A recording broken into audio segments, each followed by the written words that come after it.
नमस्कार, स्वागत है आप सभी का हमारे खास कार्यक्रम में और मैं हूं आपके साथ मुस्कान। तेलंगाना के गढ़वाल में केंद्रीय गृह मंत्री अमित शाह ने सार्वजनिक बैठक को संबोधित किया। अपने संबोधन में क्या कुछ उन्होंने कहा, सुनाते हैं आपको।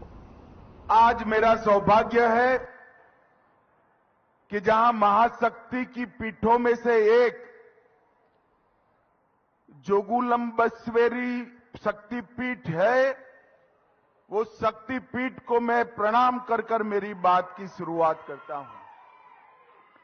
मैं बीजपल्ली, आग्नेय स्वामी, हनुमान मंदिर और महारानी आदि लक्ष्मी देवम्मा को प्रणाम कर कर मेरी बात की शुरुआत करता हूं।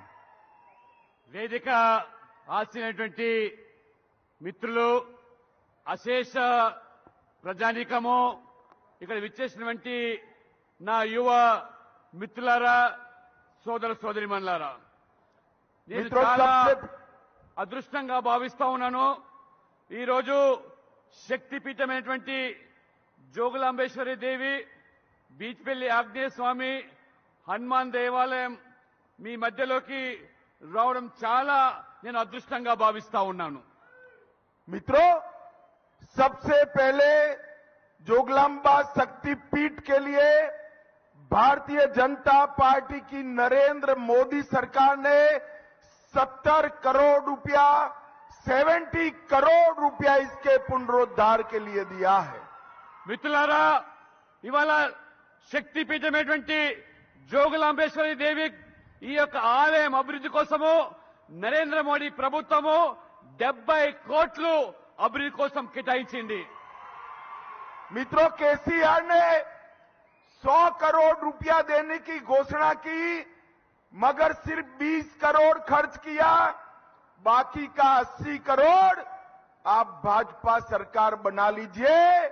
70 करोड़ मोदी जी ने दिया है, 80 करोड़ रुपया तेलंगाना सरकार देकर इस शक्तिपीठ को बहुत सुंदर यात्रा धाम बनाएगी।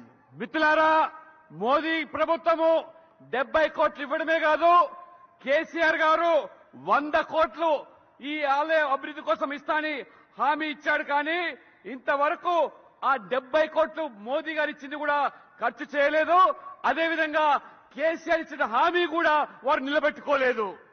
मित्रों, आने वाला चुनाव तेलंगाना का 5 साल के लिए भविष्य निर्धारित करने वाला है। आने वाले 5 साल में मोदी जी के नेतृत्व में डबल इंजन सरकार का विकास चाहिए या केसीआर के झूठे वादे चाहिए, ये तय करना है। మిత్రులారా, జరగబోయే ఎన్నికలు తెలంగాణ రాష్ట్ర ప్రజల భవిష్యత్తు నిర్ధారించేటువంటి ఎన్నికలు. రాబో 5 సంవత్సరాల్లో మోదీ గారి మద్దతుతో ఈ యొక్క డబుల్ ఇంజన్ సర్కార్ కనుక ఏర్పడినట్టయితే మొత్తం తెలంగాణ సమగ్ర అభివృద్ధికి దోహదపడుతున్నది. मित्रों, विशेष कर युवा मित्रों, मैं आपको एक बात कहना चाहता हूं। लक्ष्मण जी, మిత్రులారా, యువ సోదరులారా, మీకొకటి ముఖ్యమైనటువంటి యువతకు ఒక విషయం చెప్పదలుచుకున్నాను. अब बीआरएस को वीआरएस देने का टाइम आ गया है, रिटायर्ड करने का टाइम आ गया है। ఇప్పుడు బీఆర్ఎస్ కు సమయం అయిపోయింది, వీఆర్ఎస్ వచ్చేటువంటి టైం వచ్చేసింది. क्योंकि ये केसीआर की सरकार और चंद्रशेखर राव खुद झूठे वादे करने में इन्होंने वर्ल्ड रिकॉर्ड प्रस्थापित किया है। కేసీఆర్ గారు అబద్ధపు మాటలతోనే ఇవాళ ప్రజలను మోసం చేస్తూ ఏ రకంగా ఇవాళ మొత్తం హామీలన్నీ కూడా ఉల్లంఘించి మోసం చేస్తున్నందుకు ప్రజలు ఇవాళ ఆలోచన చేయాలి. मित्रों, मैं सिर्फ यहां की बात करता हूं। गुर्रम गुंडा पुल पूरा करने का वादा किया था, जो नहीं हुआ। మిత్రులారా, చేసిన హామీలు అబద్దాలు ఏ రకంగా ఉన్నాయంటే, గుర్రం గడ్డ వంతెనను 2 ఏళ్లలో పూర్తి చేస్తామని చెప్పి కేసీఆర్ మోసం చేశాడు. गट्टू लिफ्ट इरिगेशन योजना पूरी नहीं की। గట్టు ఇరిగేషన్ ప్రాజెక్టును కూడా రామాపురం గ్రామానికి ఇస్తాని అది కూడా చేయలేదు. पलामुरू, रंगारेड्डी और जुरालाग की सिंचाई योजनाएं पूरी नहीं की। పాలమూరు రంగారెడ్డి జూరాల ప్రాజెక్టు గట్టెల సాగునీరు నెట్టపాడు రిజర్వాయర్ నిర్మిస్తానని చెప్పి హామీ ఇచ్చి హామీని నిలబెట్టుకోలేదు కేసీఆర్।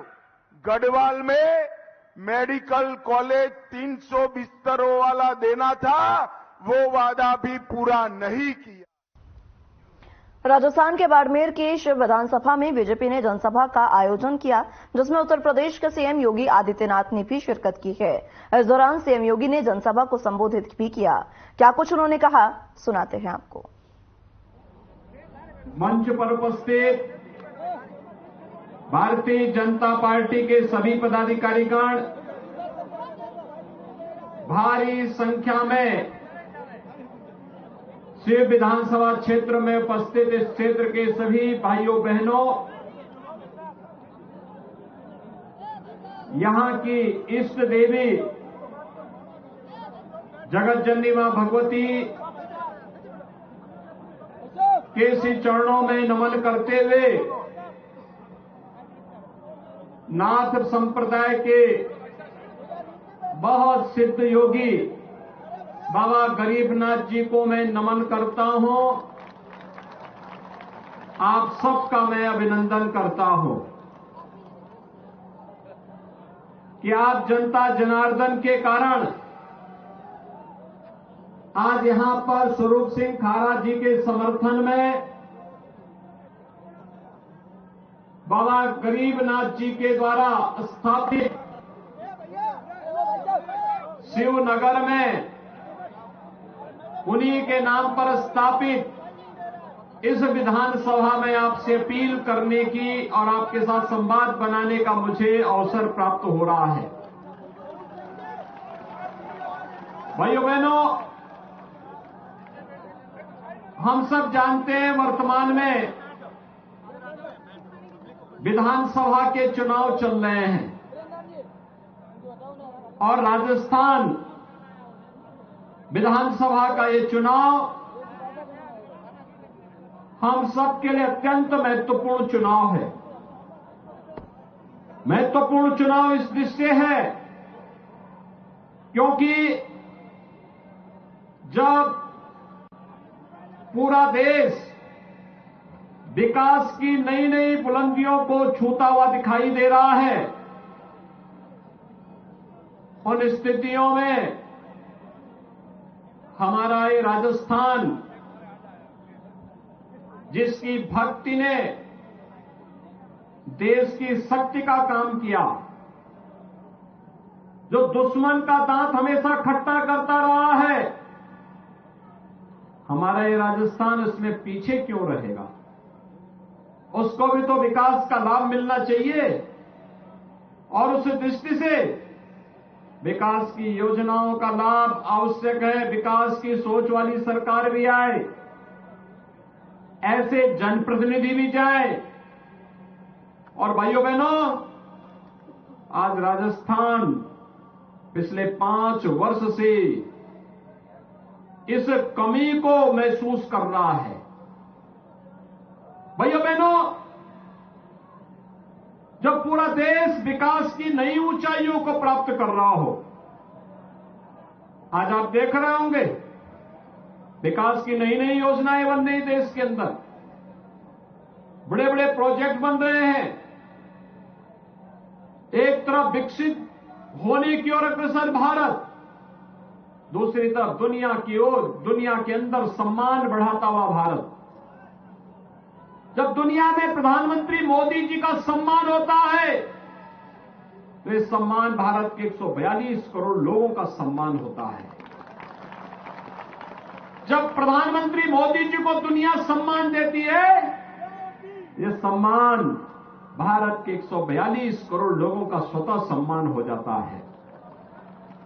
भाइयों बहनों, देश के विश्वास को बहाल करने के लिए, भारत की आन बान और शान की रक्षा करने के लिए प्रधानमंत्री मोदी जी ने पूरी ताकत लगाई, पूरे देश को एकजुट करके भारत के विकास के लिए उनका आह्वान किया तो पहली बार शासन की योजना का लाभ भी गांव के लिए, गरीब के लिए, किसान के लिए, नौजवान के लिए, महिलाओं के लिए मिलते हुए मोदी जी ने कहा, आप देख सकते हैं एक तरफ कांग्रेस कहती है, कांग्रेस के नेता कहते हैं कि देश के संसाधनों पर अधिकार मुसलमानों का है, और मोदी जी कहते हैं नहीं, देश के संसाधनों पर पहला अधिकार गरीब का है, किसान का है, नौजवान का है, महिलाओं का है।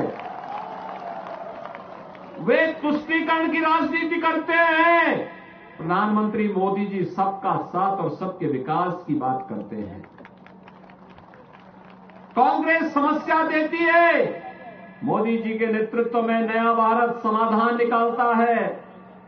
उन्होंने आतंकवाद दिया, मोदी जी के नेतृत्व में भारतीय जनता पार्टी सरकार ने आतंकवाद की समस्या का समाधान किया।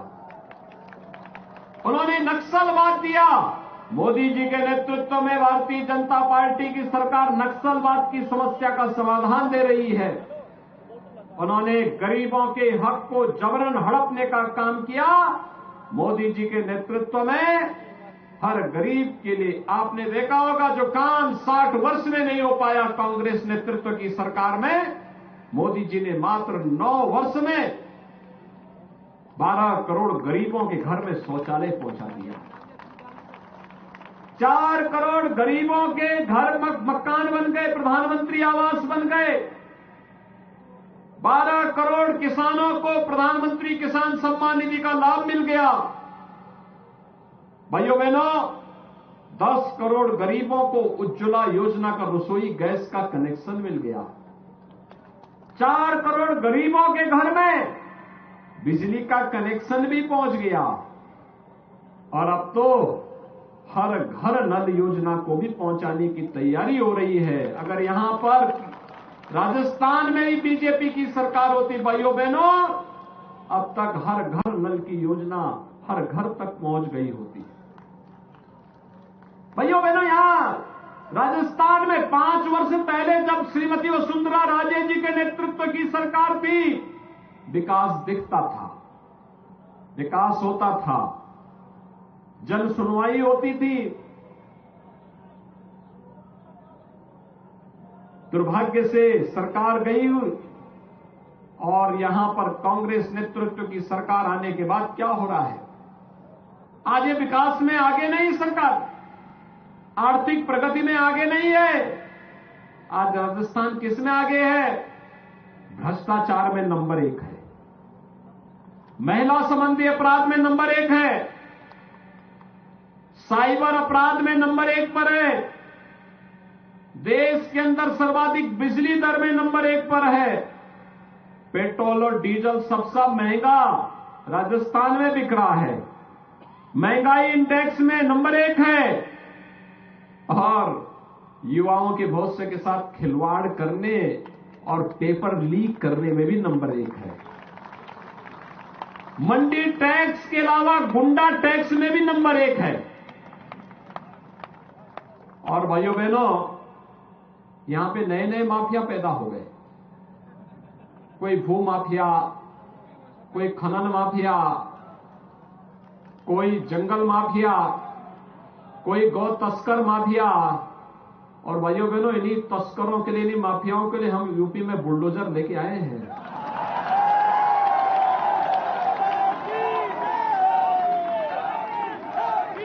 और इसीलिए भाइयों बहनों, आज मैं आपके पास आया हूं आपसे कहने के लिए। तो वहीं राजस्थान के जालोर की आहोर विधानसभा में भी बीजेपी ने जनसभा का आयोजन किया, जहां सीएम योगी ने पहुंचकर जनसभा को संबोधित किया। कि आप जनता जनार्दन के कारण आज यहां पर स्वरूप सिंह खारा जी के समर्थन में बाबा गरीबनाथ जी के द्वारा स्थापित शिवनगर में उन्हीं के नाम पर स्थापित इस विधानसभा में आपसे अपील करने की और आपके साथ संवाद बनाने का मुझे अवसर प्राप्त हो रहा है। भाइयों बहनों, हम सब जानते हैं वर्तमान में विधानसभा के चुनाव चल रहे हैं और राजस्थान विधानसभा का ये चुनाव हम सबके लिए अत्यंत महत्वपूर्ण चुनाव है। महत्वपूर्ण चुनाव इस दृष्टि है क्योंकि जब पूरा देश विकास की नई नई बुलंदियों को छूता हुआ दिखाई दे रहा है, उन स्थितियों में हमारा ये राजस्थान, जिसकी भक्ति ने देश की शक्ति का काम किया, जो दुश्मन का दांत हमेशा खट्टा करता रहा है, हमारा ये राजस्थान इसमें पीछे क्यों रहेगा? उसको भी तो विकास का लाभ मिलना चाहिए और उस दृष्टि से विकास की योजनाओं का लाभ आवश्यक है। विकास की सोच वाली सरकार भी आए, ऐसे जनप्रतिनिधि भी जाए। और भाइयों बहनों, आज राजस्थान पिछले 5 वर्ष से इस कमी को महसूस कर रहा है। भाइयों बहनों,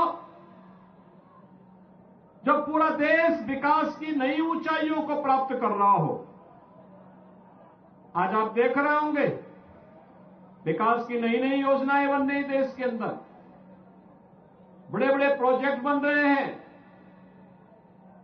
एक तरफ विकसित होने की ओर अग्रसर भारत, दूसरी तरफ दुनिया की ओर, दुनिया के अंदर सम्मान बढ़ाता हुआ भारत।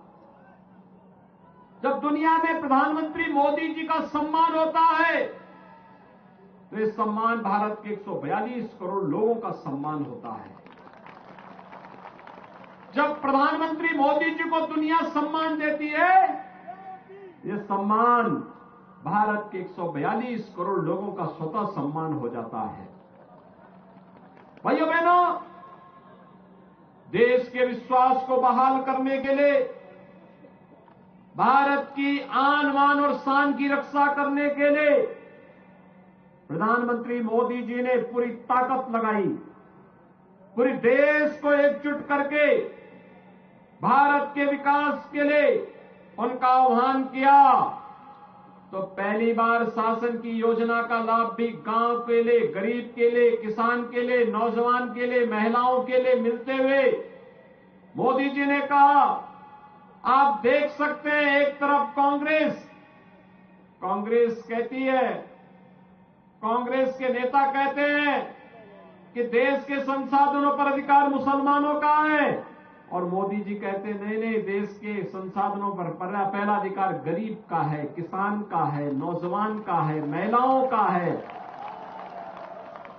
वे तुष्टीकरण की राजनीति करते हैं। प्रधानमंत्री मोदी जी सबका साथ और सबके विकास की बात करते हैं। कांग्रेस समस्या देती है, मोदी जी के नेतृत्व में नया भारत समाधान निकालता है। उन्होंने आतंकवाद दिया, मोदी जी के नेतृत्व में भारतीय जनता पार्टी सरकार ने आतंकवाद की समस्या का समाधान किया। उन्होंने नक्सलवाद दिया, मोदी जी के नेतृत्व में भारतीय जनता पार्टी की सरकार नक्सलवाद की समस्या का समाधान दे रही है। उन्होंने गरीबों के हक को जबरन हड़पने का काम किया, मोदी जी के नेतृत्व में हर गरीब के लिए आपने देखा होगा जो काम 60 वर्ष में नहीं हो पाया कांग्रेस नेतृत्व की सरकार में, मोदी जी ने मात्र 9 वर्ष में 12 करोड़ गरीबों के घर में शौचालय पहुंचा दिया। 4 करोड़ गरीबों के घर मकान बन गए, प्रधानमंत्री आवास बन गए। 12 करोड़ किसानों को प्रधानमंत्री किसान सम्मान निधि का लाभ मिल गया। भाइयों बहनों, 10 करोड़ गरीबों को उज्ज्वला योजना का रसोई गैस का कनेक्शन मिल गया। 4 करोड़ गरीबों के घर में बिजली का कनेक्शन भी पहुंच गया। और अब तो हर घर नल योजना को भी पहुंचाने की तैयारी हो रही है। अगर यहां पर राजस्थान में ही बीजेपी की सरकार होती, भाइयों बहनों, अब तक हर घर नल की योजना हर घर तक पहुंच गई होती। भाइयों बहनों, यहां राजस्थान में 5 वर्ष पहले जब श्रीमती वसुंधरा राजे जी के नेतृत्व की सरकार थी, विकास दिखता था, विकास होता था, जन सुनवाई होती थी। दुर्भाग्य से सरकार गई और यहां पर कांग्रेस नेतृत्व की सरकार आने के बाद क्या हो रहा है? आज ये विकास में आगे नहीं, सरकार आर्थिक प्रगति में आगे नहीं है। आज राजस्थान किस में आगे है? भ्रष्टाचार में नंबर 1 है, महिला संबंधी अपराध में नंबर 1 है, साइबर अपराध में नंबर 1 पर है, देश के अंदर सर्वाधिक बिजली दर में नंबर 1 पर है, पेट्रोल और डीजल सबसे महंगा राजस्थान में बिक रहा है, महंगाई इंडेक्स में नंबर 1 है, और युवाओं के भविष्य के साथ खिलवाड़ करने और पेपर लीक करने में भी नंबर 1 है। मंडी टैक्स के अलावा गुंडा टैक्स में भी नंबर 1 है। और भाइयों बहनों, यहां पे नए नए माफिया पैदा हो गए, कोई भू माफिया, कोई खनन माफिया, कोई जंगल माफिया, कोई गौ तस्कर माफिया। और भाइयों बहनों, इन्हीं तस्करों के लिए, इन्हीं माफियाओं के लिए हम यूपी में बुलडोजर लेके आए हैं।